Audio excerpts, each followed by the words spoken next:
Live from the mist-enshrouded mountaintop fortress that is X and Y Communications headquarters, you're listening to the world-famous Mountaintop Podcast. And now, here's your host, Scott McKay. Hello, gentlemen, and welcome once again to yet another episode of the world-famous Mountaintop Podcast.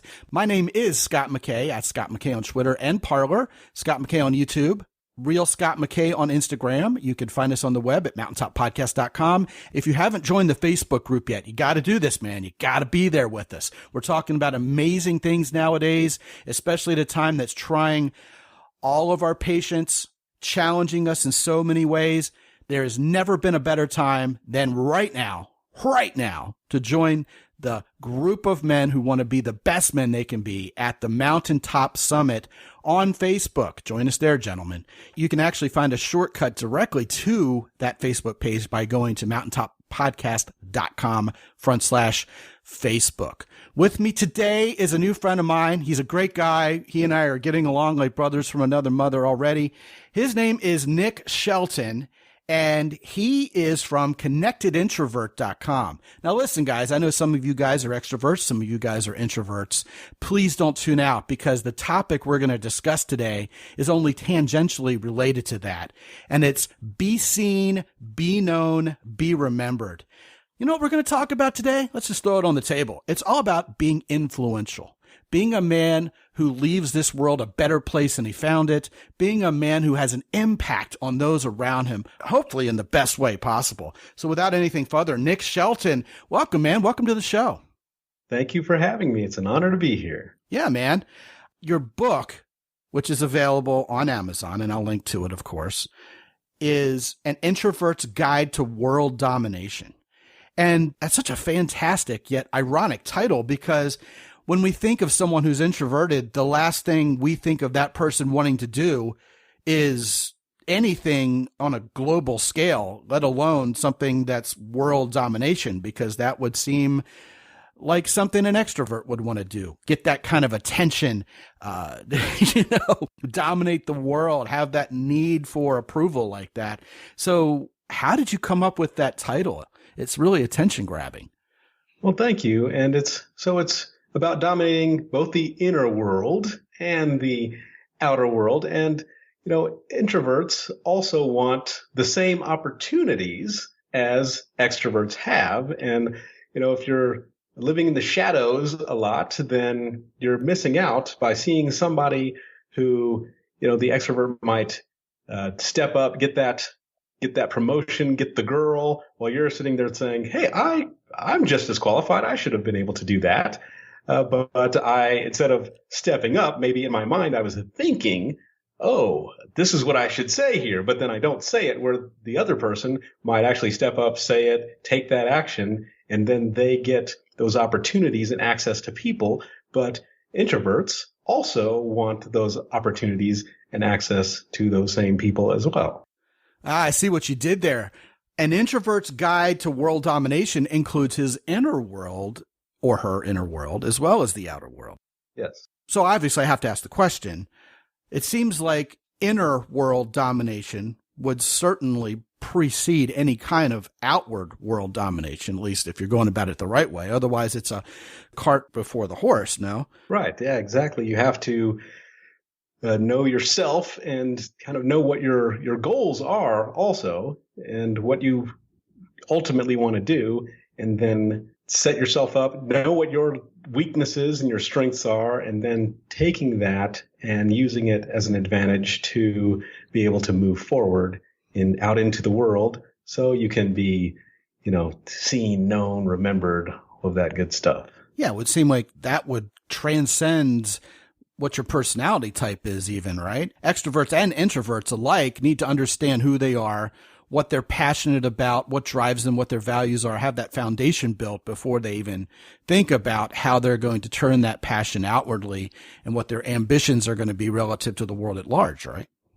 Right. Yeah. Because if you don't, then it's going to be a much more difficult path, because I'm sure you've heard it said, people use this example many times about using a GPS. If you don't put in the destination, then you're just driving around and it can't really tell you where to go. But if you say, this is where I'm trying to go, then it's much easier. It works the way it's supposed to. So the same with yourself. If you know what you're trying to actually do or accomplish or get, and then you can get the path down much easier and have everything fall into place and get the resources to help you along the way.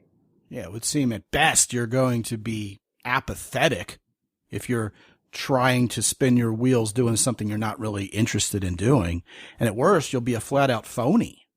Right. You know what I mean? Exactly. Yeah. So let's turn our attention to this idea of being seen, being known, and being remembered. I guess the baseline question there, Nick, would be, why does that even matter? And why is that something that so many of us as men yearn for? So as far as being seen, so there's a lot of people that say, well, I'm just going to kind of fly below the radar. But especially in these modern times, what's going on right now, if you try to do that, there's people that are getting laid off. If you're one of those below the radar people, you're most likely in the front of the line to get laid off. If you can get in the spotlight a bit and be known, then there's a chance, as long as you're known for something good, that you will be the last of the layoffs and you'll be first for those promotion opportunities or any opportunities that might come along because you are known. And so I think that men worldwide, by being, seen and not blending in, you don't want to blend in, you want to stand out, even though some people, it kind of grates against them to stand out, but you want to stand out because that also helps you get remembered. And when people know who you are, if they remember you, you're seen, then your voice will be heard. You can put your 2 cents in and it'll matter for something. And you're going to get those opportunities and you will be last to get the layoff or not be included in something. You will be able to take advantage of a lot more things. Now, despite the simple fact that I rarely use such a crass phrase, I can't resist such a layup, if you will, of an analogy. If you're reserved and you're quiet and you're okay with being under the radar, like you said, you just mentioned that you're the first to get laid off. Well, you're also the last to get laid, which I know is yes, an interest to a lot of guys on this show. And, obviously I don't use that crass term often, but I couldn't help making the analogy because, like I said, it was a layup, right? Yeah. Pun intended.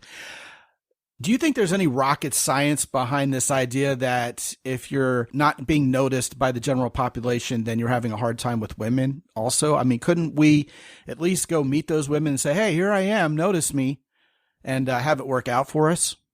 Obviously that's a setup of a question, but I'd love to hear you riff on it nonetheless. What's your take on that? It goes hand in hand. So if you're not going to just be quiet and below the radar, it's not like you're Clark Kent everywhere else. And then when you're around women, all of a sudden you hop in the phone booth, the big S on your chest shows up, and now you're some smooth operator with the ladies. When you're developing your communication skills and dealing with people, that also goes hand in hand with handling women as well. And so if you become good at one, usually it bleeds over into the other. So if you're good in the workplace, if you're good just generally socializing with people, then usually you'll also be fairly good at communicating with women. I have met guys that have been really outgoing, really extroverted and in the spotlight in the workplace, and then really quiet around women and not be able to function properly around them. So that does exist as well. But, once you know that, identify that, then you can, put forward the steps to get better at it. Everybody has to start somewhere. Right, exactly. Indeed. Virtually every guy I know, regardless of personality type, struggles with the idea of approaching women, making conversation with them, either because we fear rejection, which an extrovert, perhaps ironically, would really fear, perhaps even more than an introvert. or that they fear they're bothering women in the Me Too era, and stuff like that. So what you're saying really resonates with a lot of these guys. But getting back to the main point here, which is being seen, being known, and being remembered, it seems to me what you're really underscoring here, Nick, is the idea of communication skill and really social skill in general being the first outward step to that goal of being influential, being remembered. Right. Yes, it's very important because, yes, if you are not communicating correctly, then, it's going to get in the way of you being known. It's going to get in the way of you being remembered. Once again, you are going to fall by the wayside if you're not developing those skills. And I know a lot of people think that it's really difficult to develop those skills, but some people have it naturally, the gift of gab and all of that. But a lot of people have to develop it. And then once again, if we go back to the women part, then there's like a different section of it that you might have to develop. But you hear the gym analogy a lot, like when you go to build those muscles, you have to actually do the exercises. You can't just watch a video about somebody exercising and have it happen. You have to actually do it. And this is the same thing. You have to take the steps in actually going out and communicating with people the right way. And I know we're going to get to it, but there's the wrong way. Like I mentioned, shallow networking is one of the terms that I use. And that is when people try to leverage other people to gain something. So they'll walk in and say, who can I leverage in here to get what I want? And that's the wrong way to do it. What you want to do is make real connections, real friendships, and communicate, with people that are going to actually be enjoyable to be around, that enjoy your company as well, that you find some common interest with. And then the doors just naturally open up. You don't have to try to force any doors open. It just naturally happens. And that also with the women scene, I try to say, instead of doing it this modern way that people do it, like with the apps, if you actually go out face to face and you don't have to try to go on a single date per se right away, where it's like a job interview, you can just show up at social events, and that way you can be more in your natural atmosphere. Any women there will see you in your natural atmosphere, and they can size you up, and then you can see them and how they act, and then maybe you can actually ask around, get some more information so you have some background information. They can do the same about you. Maybe someone will vouch for you. And then maybe the next time there's a similar social situation, you'll both be there. And then so maybe the first time you just said hello. Then the next time you can actually have a light conversation, and then you can say, hey, have you heard about this other similar social thing happening next week? Are you going to that? And then they might not have heard about it. Then they'll show up. Once again, you're both there. And then from there, you've had enough time to kind of see each other in these natural group settings where there's just people around. There's no pressure. You're not on a date. And then if it seems like you're clicking, then you can say, hey, I have tickets to this one thing, or do you want to do this? And then you can take it off to the side on your own. And you've done this pre-work. And so without it being a date or like a job interview where you have to act a certain way, but then you might have gotten to know them a little bit at a time and kind of vouch for them and they vouch for you. And then you can go out and then you can actually have your first date, but it's really you've been around this person in this other sort of atmosphere beforehand, and that takes all the pressure off. And I've seen a lot of people have a lot of great success with that. I know I kind of got off the question a little bit, but I thought it was something that your audience might like to hear that technique. No, I think it's absolutely on point, actually. And it seems so simple when discussed so clearly, doesn't it? But a lot of guys are trying to come up with tips and tactics and tricks and the right pickup line and the right situation and exactly the moment when they can catch lightning in a bottle. And in reality, women are people. Just right. Like you would network with other business owners if you're an entrepreneur at a Chamber of Commerce event. You would network with other parents at a PTA meeting. Getting to know women, they're human. And right. If you're getting along with them and you're connecting, then you're going to naturally want to spend more time together. And one of the other things you mentioned were apps. and I'm on record repeatedly on this show talking about how apps are a cesspool nowadays. Yes. But one thing that I think does need to be stated clearly is we are recording this show and releasing it in a time where women are still behind masks out there in most places. And we're dealing with perhaps even a resurgence of COVID lockdowns. And indeed, people are just snarky and snippy with each other because of a combination of lots of things that are making us angry, at least here in the United States of America, and indeed in other places abroad also.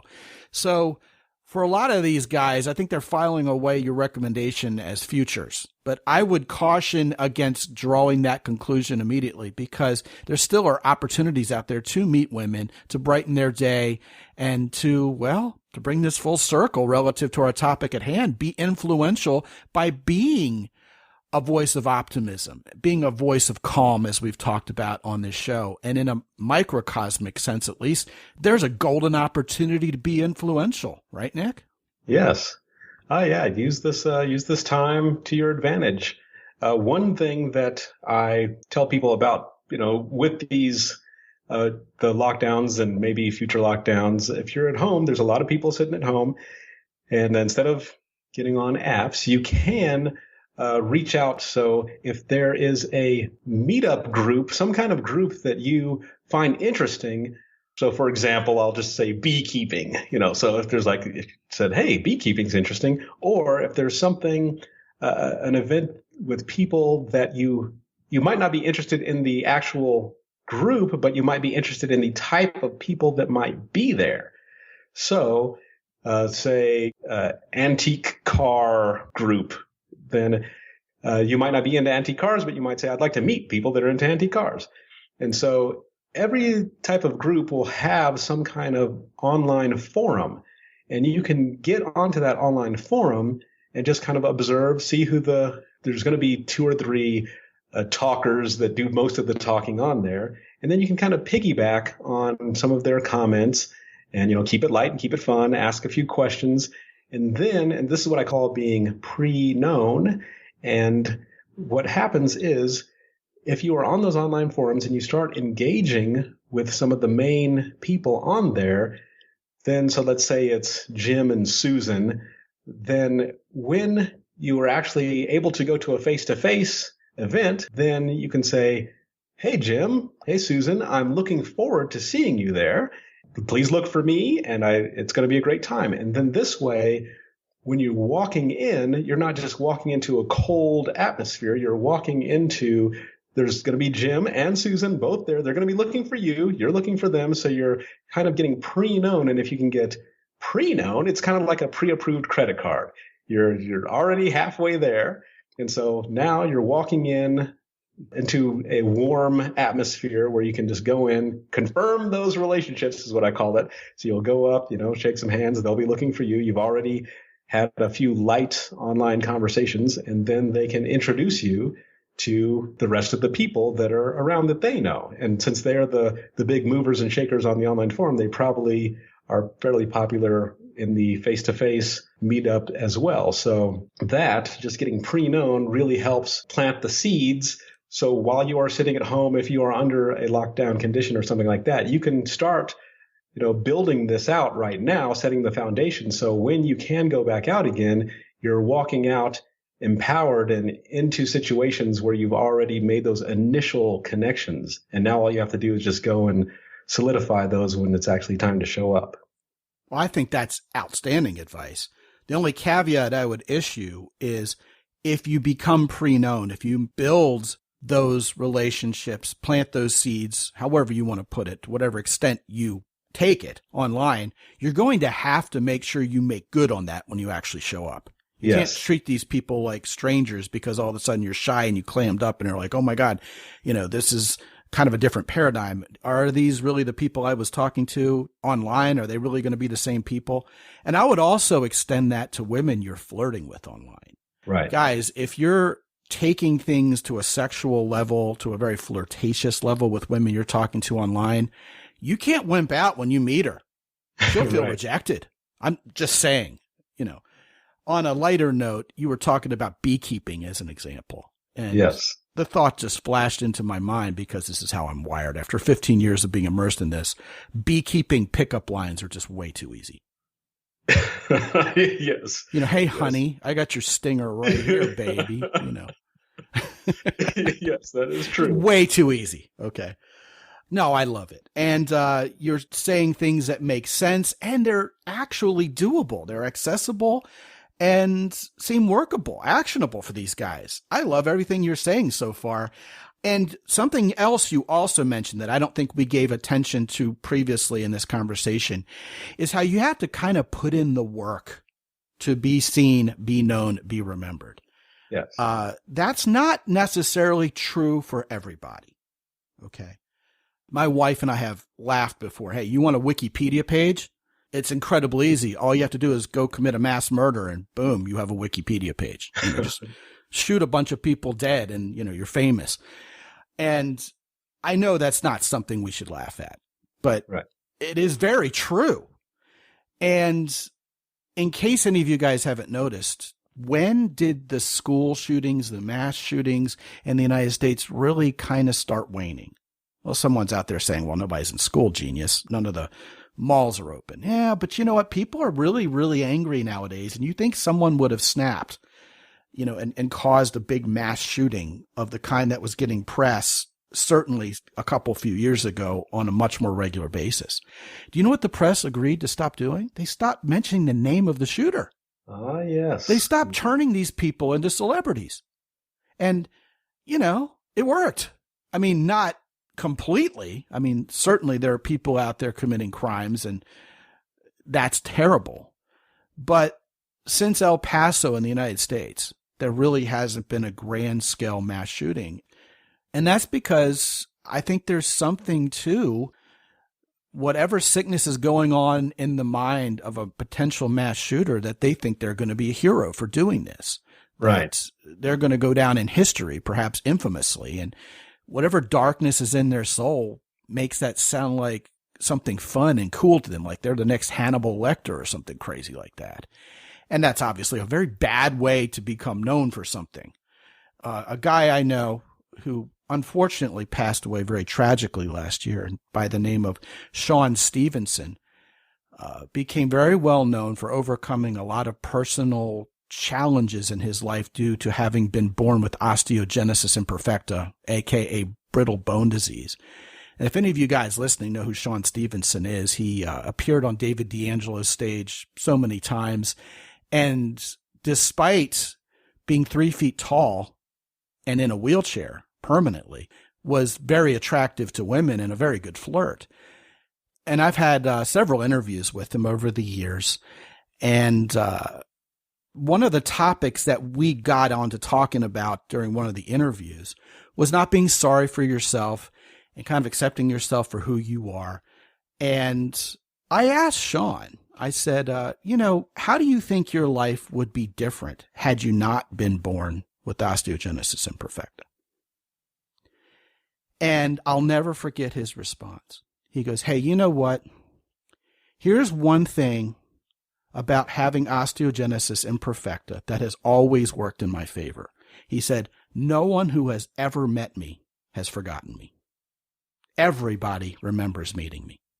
Everywhere I go, people come to me and go, hey, do you remember the time that we met here and there? And he says, being honest, I don't necessarily always remember everybody, but everybody always remembers me. And that's something I've always used to my advantage. And I thought that was so viscerally honest of him. A guy who went through his life with a lot of people feeling sorry for him and saying, oh man, this poor guy, I'm so glad he was born that way, not me. Nick Vujicic is another guy who I'm sure plenty of you guys know. He was born without any arms or legs from birth. And he has become a motivational speaker with a very similar positive mindset that Sean Stevenson had. And these guys amaze others, but their ability to take the hand that life has dealt them and create so much positive energy about it is legendary. But let's face it, for most of us guys, it requires a little more direct intention to separate ourselves from the crowd. We have to be smarter. We have to be more talented. we have to be better at what we do. And it seems like, notwithstanding the Paris Hiltons of the world, who nobody knows how in the world they got famous, most of the people who are well known on any scale for what they do have earned it. And I'm sure a lot of guys are out there saying, well, there's nothing special about me. There are no lemons to turn into lemonade here. And there's nothing I'm really particularly talented at. So what about me? How can my introversion become a superpower? Or even if I'm extroverted, how can I be seen, be known, and be remembered when there are 7.5 billion people on the planet? Exactly. So one thing that people can do right now that is also really, really awesome that'll help them out, especially during these times, is I always hear people talk about maintaining their relationships, because if you start building your relationships and you aren't maintaining them, then it's all for nothing. And most people that I meet I would say the majority of people are bad at maintaining their relationships. So one thing that they can do is what I recommend, and people can do this right now, and I do it quarterly, every 3 months. I go through all of my telephone contacts, and I go through all of my email contacts, both my work and personal email contacts, and then I make a list of everyone that I have not touched base with in the past 3 months. And then you don't have to do it all in one day, but every day I'll just chip away at that list. And what I like to do is I'll record a video on my phone because it's more personal. They get to see me and hear me, and I'll make a video to them and say, hey, how have you been? It's been a little while. How's the new baby, or whatever has been going on, whatever it is that the last thing we talked about. I just kind of catch up with them in a little video. It's easy to do. I send it over, and then to, save space on my phone, then I'll delete the video off my phone, but they get the video.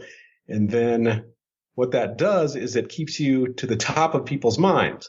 And in your whole network, people know, oh, he remembered me and he's sent me this video. Sometimes they'll send a video back. Sometimes they won't. Sometimes might send a text or an email. But people like being remembered. They like that you took the time out just to catch up, even if it's just in a small, short video.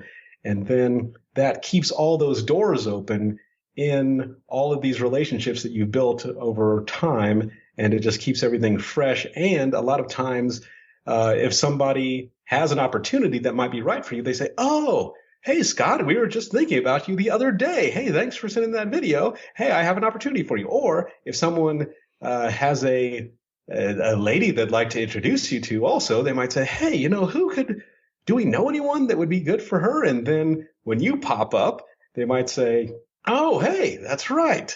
Hey, he might be a great fit for, Luann to meet. We should make that happen. So there's all kinds of advantages. I can't think of any disadvantages really, but there's all kinds of advantages for helping to maintain your relationship that way. And it doesn't take a lot of time. Well, that's a fascinating outlook on it, frankly, because I think most people would think of this as searching for their elusive version of Andy Warhol's 15 minutes of fame, hoping it'll rocket them to immediate overnight stardom or something. And what I hear you saying is rather we should look at this as eating an elephant one bite at a time. I mean, every connection is one human being closer to having global influence. Right. Yes.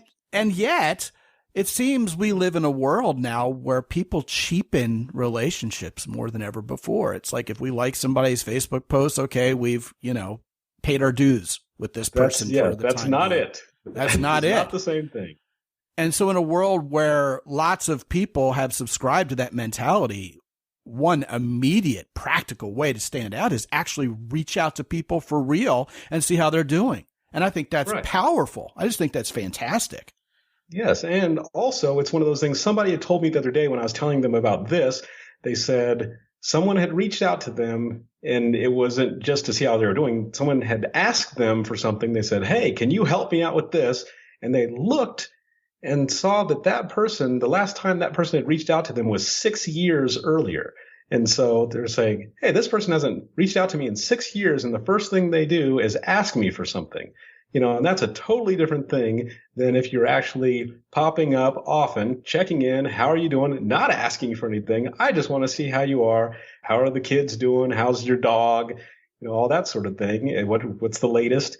And then maybe, 6 years later, if you did need something, you probably wouldn't even have to ask them. They would already know what you're doing, because you would say, hey, this is what I'm up to. And then they would already know how they could help you because you would have been in touch. But it's really cheap if you don't connect and then all of a sudden single somebody out and reach out and then ask them for something when you haven't really been keeping in touch. And people notice that. And I know it doesn't go over well with me, and I know it doesn't go over well with most other people that happens to. Yeah, and that kind of illuminates your previous point, Nick, about trying to seek influence so you can get something out of other people. You know what I mean? If you're giving and you're reaching out to people and you're saying in your mind, what can I do to make other lives better? What can I do to help other people feel better about themselves? What can I give?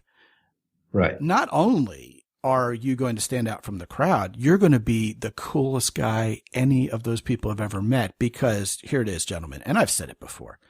The secret to being cool is to help others feel cool. Right. And then you're just beloved. And you're right. There's absolutely nothing worse than the guy who you haven't talked to for years approaching you saying, hey, man. And it's like, okay, what does this guy want? You already know. You already know it's coming. Right. Interestingly enough, I'm on this guy's newsletter who's, a thought leader in his field, and he doesn't really write newsletters much. And every time he ever writes his newsletter list, his list of subscribers, he wants us to do something for him. Like, hey, I'm up for this award. Would you vote for me on Facebook?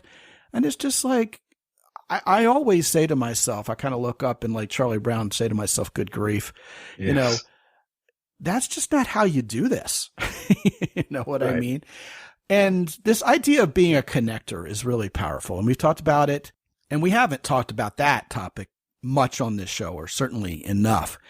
Whereas if you're a person who gives it away in the form of introducing your friends to other people who you think they would like to know, it's amazing how that pays off exponential dividends in terms of you getting what you want and people recommending you and people sending love your way. I mean, it's just kind of how the world revolves, and yet so few people realize it. And it kind of brings me to a point that I want to close the show with. A lot of the guys out there are probably thinking, especially if they're introverts, all this attention seeking, self-promoting, trying to be more influential, man, it really sounds douchey.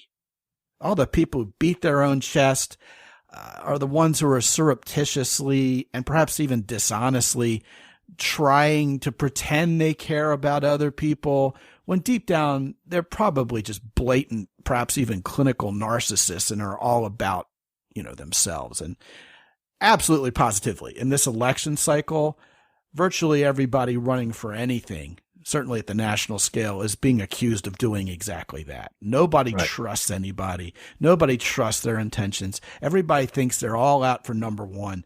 Yet, when you follow the simple instruction of honestly, authentically being about making others' lives better, that's how you start building the trust. And that trust is memorable in and of itself, isn't it, Nick? And then next thing you know, people are happier to promote you. Right. The biggest mistake guys make when they're attention seekers, when they're approval seekers, is trying to draw attention to themselves, bragging, getting people to notice them. When in reality, if you're more about helping other people out, it'll be amazing how you'll go to cocktail parties and the guy next to you will start saying to other people, when you're talking as a group, hey, do you know this guy? Do you know what he's famous for? This guy does this. Isn't that cool? And the next thing you know, everybody will start giving you the notoriety you've wanted your entire life, perhaps ironically to a lot of guys, because they stopped trying to get it. I mean, that's just how human nature works. It's weird, but, I think all of us want attention. All of us want to be loved. Being loved, being remembered isn't just for narcissists. It's for humans. But there's just such a right way to go about it and a wrong way, right? Yes, I always even remind myself all the time, it's not about me, it's about them. So even when I start feeling nervous or something in a social situation, I say, it's not about me, it's about them. And usually if you make it about them, how can you help them? Then, everything falls into place. Even if you're talking to a pretty girl, it's not about me. Just trying to say, hey, I'm a macho guy and I got some money and I got a cool car or something. Always. If I make it about them, then they're happy that I'm making it about them.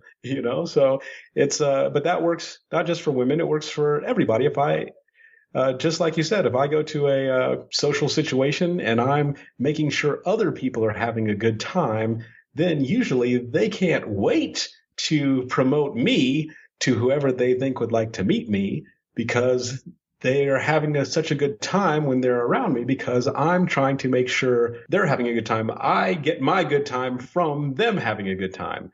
So I'm out to promote them, to make them look good as they can. And then that comes back around to me. But if I just go straight for the, hey, me, it's about me, everybody, then that has the opposite effect.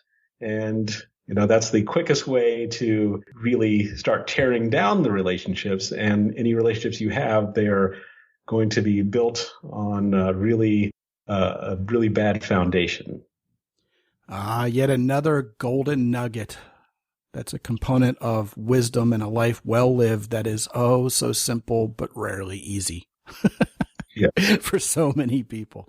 His name is Nick Shelton from connectedintrovert.com. And I want to point you guys to his book on Amazon that's called An Introvert's Guide to World Domination. It's a great book. It's a lot of fun. By now, this guy, Nick Shelton, is very down to earth. He knows his stuff. And I invite you to go to mountaintoppodcast.com/Shelton. SHELTON, and grab a copy of that book. I'll also put it at the top of the queue on my Amazon influencer page, which you guys can reach by going to mountaintoppodcast.com/Amazon. Nick Shelton, what a great conversation. I'm so glad to meet you, man. I appreciate you very much. Thank you for coming on. Thank you for having me. It's been an honor and a pleasure. Yeah, man. And guys, if you haven't visited mountaintoppodcast.com in a while, we got some new things there for you. I want to invite you to visit herosoap.com and start smelling like a man instead of smelling like what you ate for lunch. Okay. Enough said there. Go to mountaintoppodcast.com/herosoap. Use Mountain 10 to get 10% off. And listen, guys, over at Origin, Maine, Jocko Willink and the fellas are coming out with more items to help you get stronger and better. The coolest kettlebells you've ever seen. They've got new and innovative ways to help you build muscle mass, be more healthy. And I'm going to tell you something. If you haven't gotten your hands on their Molk protein powder just yet, here's the nuclear weapon. Take a scoop of that stuff and mix it in your morning coffee. Oh, man, that is the hot ticket. I've been doing that now for a couple weeks. I stumbled upon the idea, and now I'm passing it on to you. Get the greatest protein powder you've ever had in your entire life at Origin, Maine. And while you're at it, those bison boots, I'm wearing them everywhere, especially as the weather's cooled down a little bit here in South Tejas. And I'm wearing my Origin jeans probably more than any other garment I own in my entire wardrobe. So go on over to mountaintoppodcast.com/origin, ORIGIN, and get your hands on any or all of this stuff. And once again, you can use Mountain 10 there also to get an extra 10% off at checkout. And listen, guys, fall is upon us. Talk to me for free for 25 minutes. Let's get your life shaken out. Let's get you in front of the women you already know you deserve to be in front of. Talk to me for free by clicking the red button at mountaintoppodcast.com in the upper right-hand corner, and let's get this part of your life handled. And with that, until I talk to you again real soon, this is Scott McKay from X&Y Communications in San Antonio, Texas. Be good out there.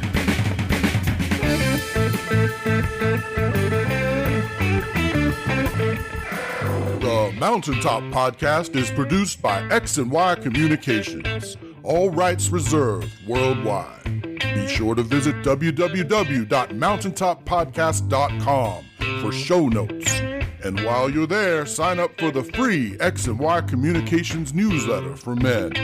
This is Ed Roy Odom speaking for the Mountaintop Podcast.